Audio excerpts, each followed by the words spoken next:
All right, as you can see, I've gotten set up. I've got my black and white version of the Vektor, so I can refer to that while I'm painting. I've got my drawn out Vektor, and I've got my palette here with my mixed tints as well as my shades. I've also got extra of my color here, and then I do still have some of that cool red, but if I need that, I will use it later. So again, we're trying to focus on trying to get really nice, clean edges. So really be picky when you're grabbing the brushes you want. Maybe you want to have some flats to really get into those edges. Maybe you want to have some smaller rounds to kind of get into these tiny, tiny corners. That's going to be up to you and how you're painting. So I'm going to start in this lighter area and really look at the grayscale value there. And you can even hold this close to your paints. I'm going to say that even this might be a little dark. I'm probably going to look for something in between here for this section, but I'm definitely going to start off with white. So when I start to blend colors together, okay, so you can tell it's white pretty much all the way to about here. So I'm just going to go ahead and add some white. And I know it seems like, well, I'm working on white paper, but here we want to make sure we've got that white in there, because sometimes the white of the paper does not match the white of the paint. And you can kind of see that here, even though it is a little shiny.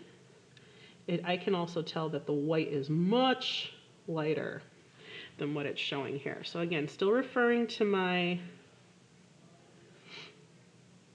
reference here. And I'm about to start to change and start blending. So what I'm going to do is kind of put a little bit of a heavier layer of the white right there, right along that edge. I'm going to kind of dry my brush off. You can see this is dry paper towel. I'm just kind of taking the excess paint.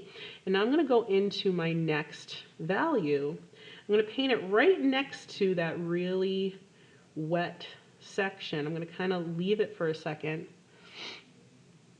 and put my next value down to start painting.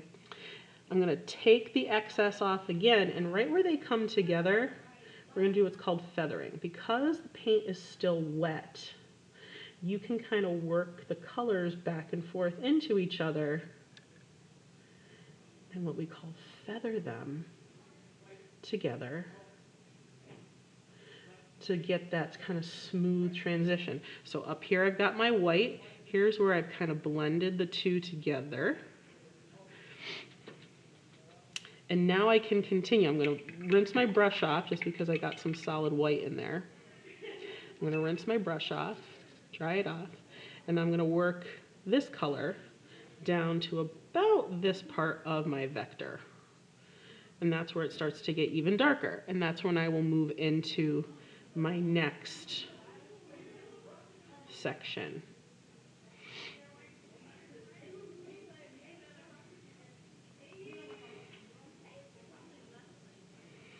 And again, I'm going to kind of go by that same thing. I'm going to make my edge a little bit heavy with the paint. Remember, we're not watering down the paint.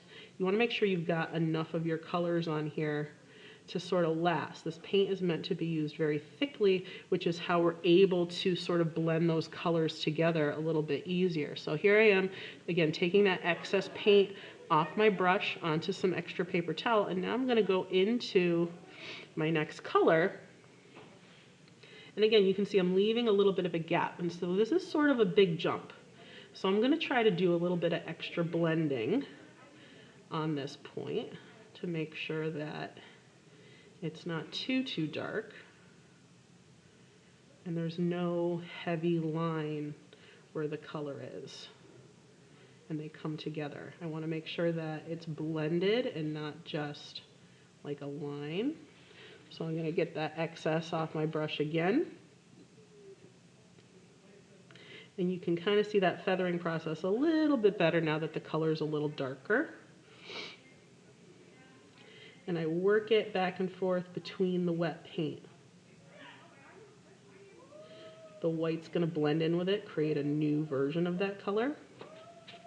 Dry my brush off again a little bit, and then sort of feather it into the color that's down here. And you can kind of play around with this a little bit depending on how smooth you want to get it. I don't mind seeing a little bit of that brush texture in there from a distance. Nobody's going to notice if there's a little bit of texture, but you do want to make sure you kind of get your blending going in there. So you can see I'm starting to get that sort of fade. Now I'm going to go into, I'm probably just going to use this last color, and that's going to be it for this section. I don't want to go much darker than this, just because it looks like that's about as dark as it's going to get. So this is a good way to get started.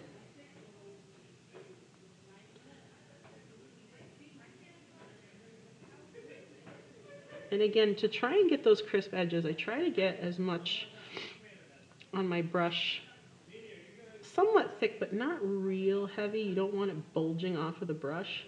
And then I just carefully run that bead sort of along the line. And if you mess up on this side, guess what? You've got another side, it's going to be darker. You can kind of cover things. You just want to try and be a little bit careful and considerate when you are painting. You don't want to have a ton of texture. You don't really want to see the paper. And so there you have it. There is my first section blended with my colors. All right. And for this video purpose, that's what I'm going to stop with. And I'm going to show you how to pack up your palette to make sure that it's saved for the next time. And then in the next video, you'll see what's going to happen when we start to mix some of our darker colors in there.